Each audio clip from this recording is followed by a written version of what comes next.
Hello, and welcome back to another episode of Health Without the System. I'm Dr. Tim Scott. And my name is Mia Scott. Guys, welcome back. I'm a nurse practitioner here with Rixa Health, and we are going to discuss the importance of skeletal muscle mass, what it does, and what can happen if we don't have it. Yeah, this is a completely underrated topic when it comes to the health and wellness space. Let's just start this is like a Monday for us, right? We're having all these technology problems. We might have some kids screaming in the background, so bear with us today. But in the skeletal muscle mass conversation, I feel like this almost never gets discussed. Now, we do a lot of weight management. We are in the GLP-1 space as well, so it does come up a little bit more. And I'm glad to hear that there's a lot of awareness around that. And we're going to talk about this as we progress through the podcast today, but muscle should always be on your mind. The entire phase of your life. I talk to my GLP-1 patients and I say, from this day on, whether you're in this program or not, I want you to think about skeletal muscle mass from now until the end of time. Yeah, very critical, and it's super important, especially as we age. As we know, it is really hard to keep muscle mass the older that you get. So being able to preserve it lifelong and looking at like a long-term plan of muscle preservation can really go a long way with metabolic health and not running into problems in the future. And then also, if you're already at an older part in life, it's not too late. You can start to hit the weights and really start changing your metabolic health even at whatever age you're at. And we will dive into some of those things. Absolutely. It's never too late. And you touched on an important point. It is a lot easier to preserve muscle mass than to put it on. And that's honestly at almost any phase of life, but you have to build it. And you should always be focused on building and maintaining. And like you said, we'll talk about it. First off, let's just talk about some of the most important components that we're going to dive in today. So skeletal muscle mass is composed of, you essentially have your proteins, your amino acids, then your different blood connective tissue, stuff like that. Yep, muscle fibers. And we'll get a little bit scientific-y here. That way you guys can understand. But like Tim said, it's a type of striated muscle, and we're using the word to kind of describe it. Of course, attaches to your bones. It has ligaments, tendons, and it allows you to do every single day moves, lift up things and being able to work out. And of course, the more muscle you have, the more stuff you can do, the more heavy weights that you can lift. So it really determines what your limitations are and how much heavy or not heavy things that you can lift, which is why it's so important to start building that. Right. And that's, of course, the action component of muscle. But as we're going to talk about today, muscle is also an endocrine organ. It releases different things that help with different processes in your body, and we're going to jump into it. I think, like you mentioned, it's never our goal on this to get too technical. We want people to understand the basics, and understanding that muscle is built from amino acids at the precursors is important, because you will hear people talk about amino acid supplements, and you might be someone who takes them, and there's reasons for that. And one example is you have essential amino acids and non-essential amino acids. And essential amino acids are amino acids that your body cannot produce. So you have to take them in through food or supplementation, while the non-essentials can be made in your body. Yep. And there's a long list of that. The ones that are the most popular, you hear of like the branched chain amino acids. That's what a lot of people work or ingest after they work out or during the day or things like that, as they're the building blocks of helping with the muscle. But there's a lot of amino acids, like Tim said, there's 9 of them, and those are the essential ones. So those are usually ones that you have to outsource, you have to consume, or you have to supplement. And we can get into what some of those foods would be looking like too. Yeah, there's about 20 amino acids that are used in the body, and the 9 essential amino acids. Yeah. Yep. And leucine, isoleucine, and valine, we'll talk about that real quick. I do think, like Mia said, those are the branched chain amino acids. All 3 are essential, meaning your body cannot produce them. Mm-hmm. I do think it's important to note that you can get those even as a vegetarian. It doesn't necessarily have to come from meat, but always be careful if you are a vegan or following a certain lifestyle. If you're buying supplements, make sure those fit with your lifestyle, that they come from the right products. But your leucine is very important for muscle synthesis. Yep. It's the most important for muscle synthesis. Isoleucine is important for glucose regulation, and we're going to talk heavily in this podcast about how muscle interacts with glucose regulation.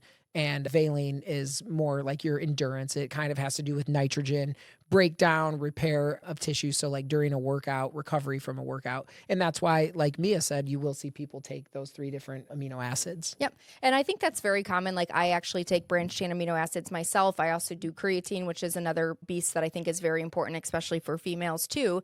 And so these are typically the ones that I do after a workout, help that recovery. And you really want your strongest workout to have these good good recovery properties so you can build up. So of course, as we know, in order to get good muscle mass, you have to kind of break down to build back up. And it's the building up that makes us stronger and better and more muscle over time. So these can be a really critical part in anybody's journey. As we say, and we preach this all the time, that you'll never supplement your way out of an unhealthy lifestyle. So if you're using these things, they're just that. They're supplements. They can help be boosters and enhancers and really make you recover better and build more muscle. But without them, it might help minimally, but they can really be to their full potential if you're using them while you're working out or during activity. Yeah. And just as an example, I very rarely start out on day one. If someone comes to us for weight loss treatment or even just functional health, like improving their life, I very rarely on day one am starting people on 10 different supplements. We always start with the diet.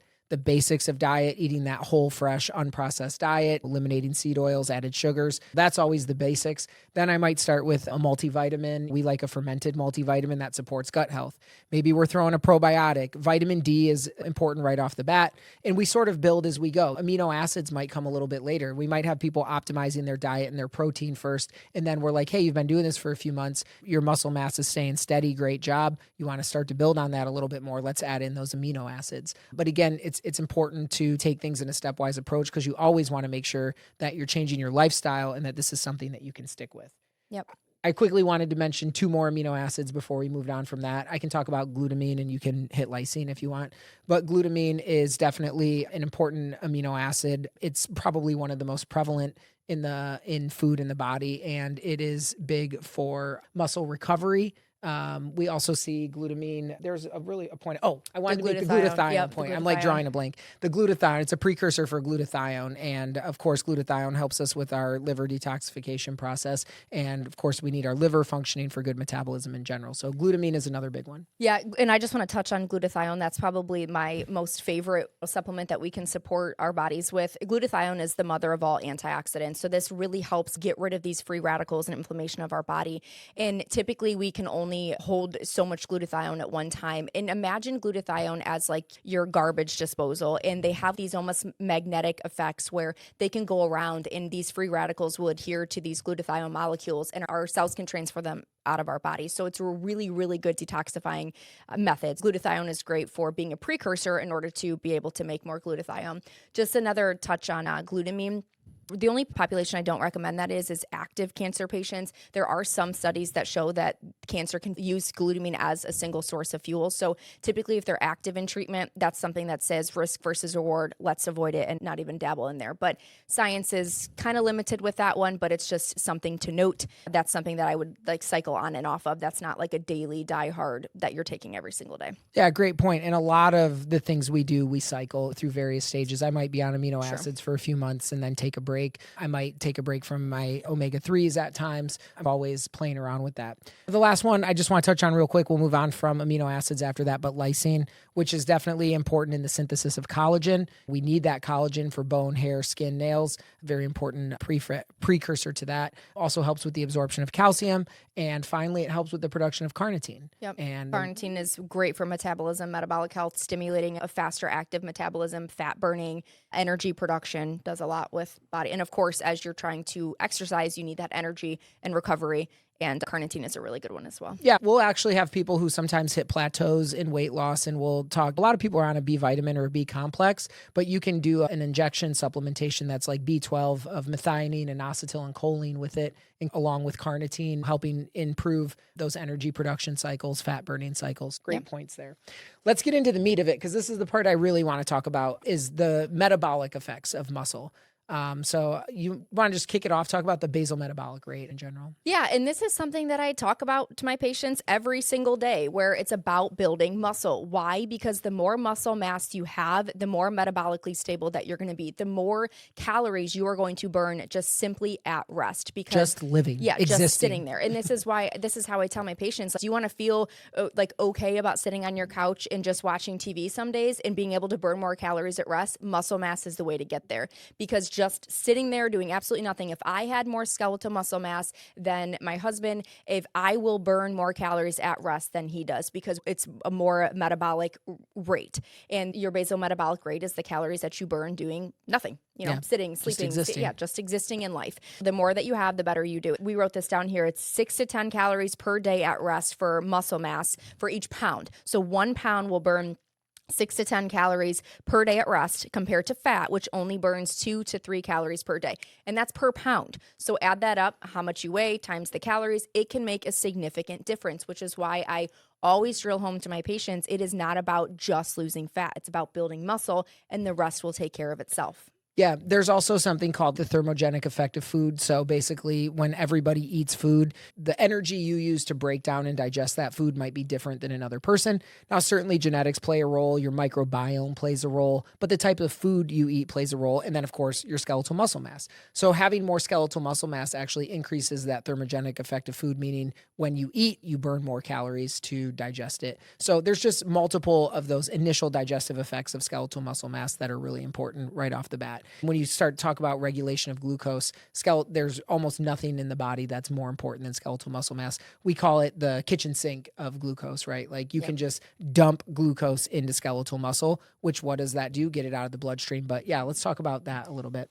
Yeah, this is a cool one because I think I've talked about this before if you've listened to any of our other podcasts, but how I've used a CGM, a continuous glucose monitor, to track my glucose spikes after certain meals, because every single person can be different. But what I noticed that I think that was really cool about this is I would track myself during workouts and after workouts, and you can physically watch on your CGM, your muscles just absorb that glucose like no other. And I'd be going on long runs, and that's your form of fuel there. So if you're going on a run, your body is going to just be consuming all of that glucose through your muscles. That's going to be the energy production there, the source of fuel. So it really does make a difference. Once again, the more muscle mass you have, the more, like Tim said, the more glucose that your muscles are going to absorb. So it makes us metabolically more stable, less insulin resistant. And I can see that you're chomping at the bit here to say stuff, but that's what I liked to see it for, is just my everyday workouts. This is exactly why we recommend patients, after you eat a big meal or any meal in general, go for a walk. Even if it's just 10, 15 minutes, get your muscles moving. Your muscles will take first dibs on that glucose, pull it into the muscle, and it keeps you much more healthy. At minimum, a walk. If you can do something that activates your muscles even more, great. Some light lifting, resistance bands in your home, wonderful. Anything to activate those muscles. But like Mia said, the muscles can suck that glucose up out of the blood. And the cool thing about muscles is there's 2 different ways that they can do it. Muscles can pull glucose in via both insulin dependent and non-insulin dependent pathways. So like Mia said, a muscle can decide, I need glucose, boom, takes it up out of the bloodstream. It doesn't have to wait for that insulin signaling response. And this is a stat that I wanted to share, that when you start to think about insulin resistance, you can see how important muscle mass is, because muscle tissue is responsible for approximately 70 to 80% of insulin-mediated glucose uptake. As you can see, that is the vast majority of insulin-mediated glucose uptake in your body. And as you become insulin resistant, or you are progressing on the insulin resistant spectrum, some of those processes that allow the muscles to do that don't respond as well. Obviously, if it's responsible for 80% of insulin uptake via insulin signaling, if that can't be signaled or recognized as well, that's going to be a problem. That's really important. And that muscle can store that glucose as glycogen to be used later. It can go right into ATP production to produce more energy, but there's a lot of different things that can happen there. And I think it's not important to remember all the details. It's just important to remember muscle is important. It is important for strength, for glucose regulation, for your metabolic rate. And we're going to talk about some more things in a minute too. Bone density, all the things. Yeah. So let's move on to the immune system. Oh, wait, I missed a stat. This is a stat I wanted to share too. So during states of insulin resistance, muscle cells become less efficient at glucose uptake, which I mentioned. And then I said, leading to elevated blood glucose levels and increased risk for type 2 diabetes. So this is an important stat. Studies show that a 10% increase in muscle mass correlates with a 10% reduction in insulin resistance, even without weight loss. So that's very important to people trying to lose weight, trying to maintain weight, or let's say you have PCOS or other forms of insulin resistance. Your doctor said, hey, your hemoglobin A1C is high. We're going to monitor that. A 10% increase in muscle mass correlates with a 10% reduction in insulin resistance. So you are changing your body, changing your metabolism, and improving your health just by adding muscle. And this is probably a good time to add how do you know? How do you know what your muscle mass is? And I'm sure we're going to dabble in on this somewhere throughout this podcast, but body composition scale, InBody scan, these are things, if you live in our local area, there's places that will have an InBody scan that you could go into. Shout out to Restore Hyper Wellness. They're one of them. And then also you have places like Amazon that have these body composition scales that will tell you what your muscle mass is, what your visceral fat is. That's your fat around your organs. That's your lethal fat. That is the fat that can be very deadly to you. And you want to track these trends to make sure that you are going in the right direction, which is something that we are very critical on for our patients, that yes, you're losing weight, but what is that weight? Because within that, it matters so much. Is it fat or is it more muscle? Because if it's more muscle, then we need to adjust your plan. You need to eat more protein. You need to lift more weights. You need to be more active and exercise or dabble in another peptide to help that muscle preservation. But there are ways to very easy and cheap and effective to track your muscle mass or skeletal muscle mass. Yeah, I'm just going to reiterate that point. It was slated for conversation, but let's just do it now. From here on out, if you consider yourself a health geek, a biohacker, if you're getting into this space, there is no reason you should ever be standing on a regular scale checking just your weight. You should absolutely be on a body composition scale. These are not super expensive. You can get them on Amazon at very reasonable prices. Find one that works for you. Generally, you create a free account, you sync your phone with the scale. Every time you get on, it's measuring multiple different things. We're not going to dive into it today, but like she said, visceral fat, which is the fat around your organs. But look for that tab on there. It'll measure like 9 or 10 things. Look for the one that says muscle mass. Every time you weigh yourself, your weight and your muscle mass. If you're losing weight, you should be preserving as much muscle mass as possible. And a good goal is that 10% or less of the weight you lose is your muscle. So for every 10 pounds of weight you lose, you would really like 1 pound or less of that to be muscle. Is that going to fluctuate? Yes, absolutely. And if it does, that's okay. Make some of the modifications Mia talked about, but overall, that's your goal. And you want to be consistent with that. I just want to add one more thing, especially for females who are hormonal. You want to make sure that you're doing that consistently. So whether that's like the 1st and 15th of the month, whatever that looks like for you, when you actually download and import that data and you're looking at those month-to-month trends, make sure that you're trying to look at that same day and same routine. First thing in the morning, nothing to eat or drink, no caffeine, no socks on. The most consistent results, that is going to make a difference. Don't just jump on the scale, do a body composition scan, download the data, and next week you look at it and you're like, what happened? You have to stay consistent with that month over month tool. That's really how you get the best results. Absolutely. And we do try to stay around 30 minutes for these podcasts. So I'm going to jump through the next couple things kind of quick. This is a very important one. We might go a little over, bear with us. Mia, I'm going to hit immune system and hormones. And then if you can talk about longevity for a minute. Sure. The immune system is a really important one. And we could go down, it could be an entire other podcast, but understanding that your muscles does function as an endocrine organ and it can release things called myokines, cytokines, different peptides that have effects on other processes of your body is important. So these, most importantly, and what I like to talk about the most is the anti-inflammatory effect that can come from some of these myokines released by the muscle.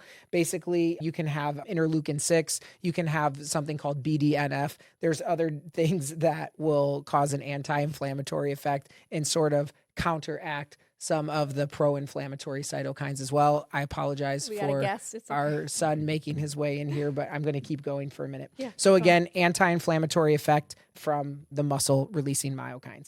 The other thing, some different hormones. We want to talk about the fact that these myokines can also have different effects on improving all of the hormone access in the body. When you think of growth hormone, testosterone, these are things that have to do with muscle repair, muscle building. You have to have muscle for these to work appropriately. These are important in both men and women. They're important for longevity. They're important for healthy aging. And we'll continue to talk about that a little bit, but I don't want to take up too much time on those today. Just want you to be aware that they play a role so you get the overall importance.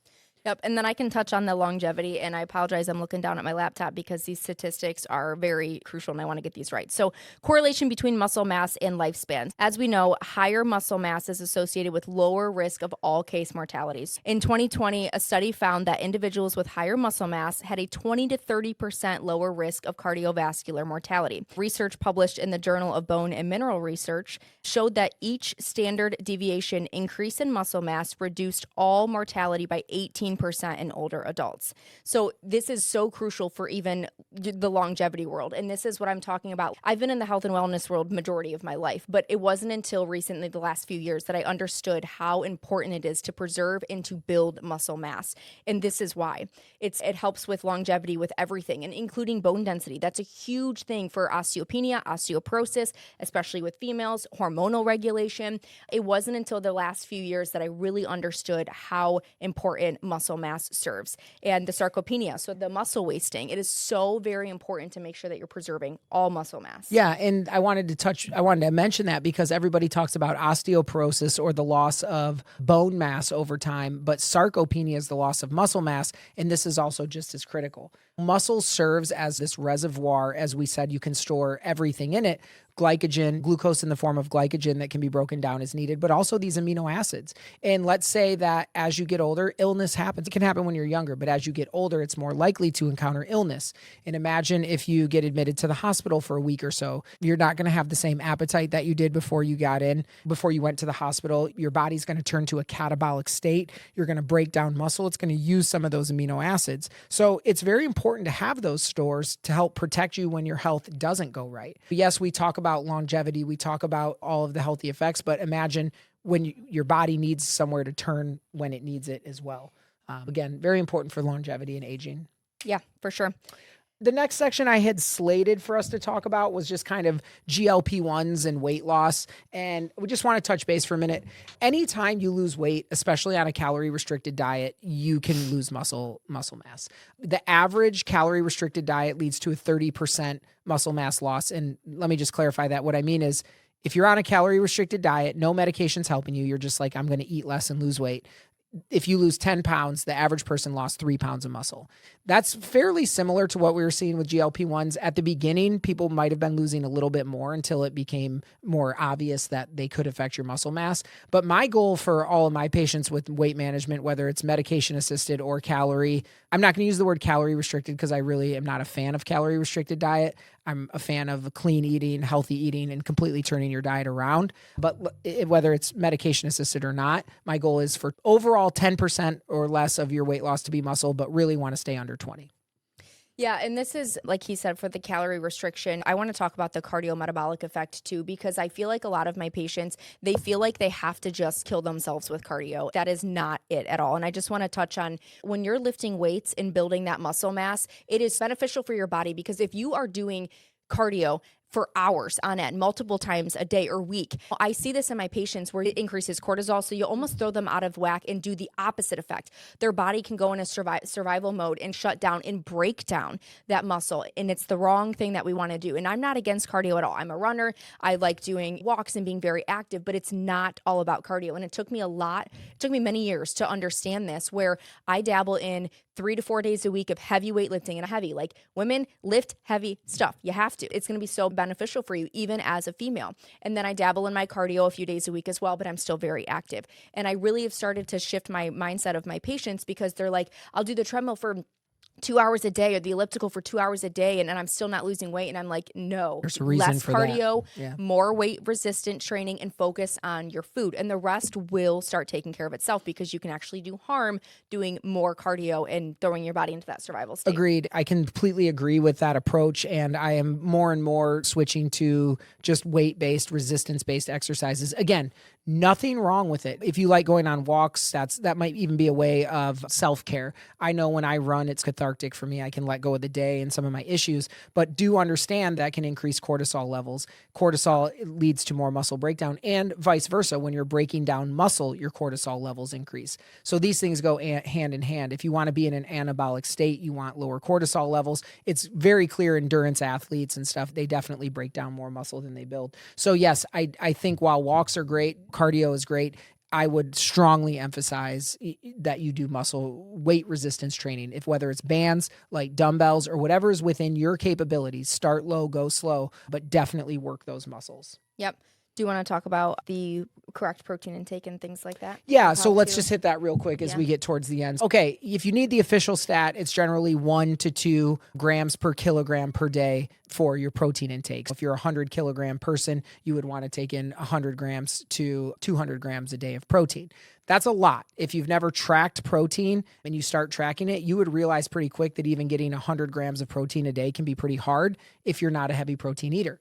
So we start very simple. We tell everybody, if you've never done it, start it trying to get 100 grams of protein per day. Track it to make sure you're actually getting there every day. Then if you feel like you can get up to 120, 130, 140, great. But even just hitting that 100 grams a day would be huge because the average American on the standard American diet, it consumes about 50 to 60 grams of protein per day. And I feel like that's actually high. I feel like some of my patients, when they start tracking, they're like, I've only hit 40 grams today and I cannot even believe this is how I eat. And it's not until you start tracking where you understand your habits. But there's a few ways that I go with this with my patients. Number one, you have to meet them where they're at. And if they're not eating, like he said, if they're not eating that high protein in general, don't just go in there and go balls to the wall and eat 150 grams of protein. Your gut will just like freeze and you will not feel good. So you have to gradually work your way to it. So typically for my patients that will have a body composition scale or knowing their skeletal muscle mass, I will tell them at least it's a bare minimum. Eat 1 gram of protein per pound of skeletal muscle mass. Start there and work your way up. But typically, rule of thumb for females, about 100 to 125 grams. Male, you're going to be a little bit higher than that. But you have to track to know what you're eating. And this is not your protein bars that are basically a candy bar with a protein label slapped on it. If you've listened to any of our other podcasts, you will understand that is not how we roll. It's really about food in true whole foods. So your grass-fed beef, your wild-caught salmon, your steak, your tuna, and then even if like more of the vegetarian or vegans, your chickpeas, lentils, beans, legumes, those are going to be higher in the protein and the amino acids as well. So those are very important for the building blocks of protein. And that will go such a longer way than a protein bar that has 500 ingredients in it. You have no idea what it is. You can't pronounce it, or the protein shakes. We are not against protein shakes, but it has to be a clean source. Nothing with seed oils, guars, gums, xanthan gums. They're endocrine disruptors, gut binders. They're just not health foods. So try to really get these protein grams that we're talking about per day from much more natural sources. Yeah, and I think this is a good point to call ourselves out, right? We didn't know all of this from day one, and even when we started our metabolic health program and weight management program, we were recommending Premier protein shakes and stuff like that. And as everybody learns, you get better. So I just want to point out, you're going to learn as you go, just like we did. And now, while, sometimes you have to weigh benefits versus risks. If that's the only way you're willing to take in a protein, okay, I get it. But we definitely recommend the cleaner ways. Making your own shake is great. And if you have any of these disease processes that we are always talking about, the type 2 diabetes, the insulin resistance, PCOS, sleep apnea, obesity, high cholesterol, everything. Mia calls those the standard American diseases. They are. From the standard American diet. Yep. If you eat the standard American diet, you will, it's not if, you will get the standard American disease processes. It's just a matter of time. If you have any of those comorbidities that I mentioned, there is no better thing to do than to build your muscle mass, because that is going to absolutely help with that insulin resistance and make you more glucose insulin sensitive, because every single disease process that I just mentioned has a root cause of likely insulin resistance, inflammation, and it can really help your longevity properties. So it can benefit quite literally everybody with a metabolic issue. Yeah. As we're running out of time, I wrote something and I'm going to read it off my laptop just because I want to make sure that it comes across good. But this is sort of a recap. Skeletal muscle acts as a critical metabolic organ, absorbing glucose and maintaining insulin sensitivity. It is the primary site for glucose uptake and glycogen storage, making it essential for blood sugar regulation and preventing metabolic diseases such as type 2 diabetes and the other things we mentioned. Muscle mass also increases resting metabolic rate, enabling more efficient calorie burning even at rest. This is especially vital during weight loss, where maintaining muscle prevents metabolic slowdown. I did write some more involving the other systems, but I'll go down to my key takeaway, which is skeletal muscle is far more than a strength or aesthetic marker. It is a metabolic, immune, and longevity powerhouse. Protect it, maintain it, and prioritize it throughout life to optimize health and prevent chronic disease. Yep. Eat protein and lift heavy things, like for females especially. So those are the big ones. And of course, if you know anybody that can benefit, share this podcast, please. You're never too old or too weak to start lifting weights. We have 80 and 90-year-old patients that are hitting the gym with a personal trainer, lifting their weights, increasing their protein and their reps and everything else. And they have never felt better in the last decade. And it's simply because of their lifestyle changes and the muscle mass that they've built. I'll add to that, consider creatine as one of your daily supplements. Mental health, we didn't get into mental health benefits, concentration benefits. There's lots of things outside of just muscle mass, but consider creatine, consider clean amino acids in addition to everything Mia said. Again, I'll repeat it. If you benefited from this, if you know someone who will, please like, please follow, please share. We appreciate all the support we get. Absolutely. And then legal mumbo jumbo. Just a reminder, this podcast is for informational purposes only, and it is not medical advice. It is not a substitute for professional care, diagnosis, or treatment. Always consult with your doctor or healthcare provider before making any changes to your health routine. Remember that you have the power. Join us next time to get more knowledge. You have the power. Thanks, guys. See you next week.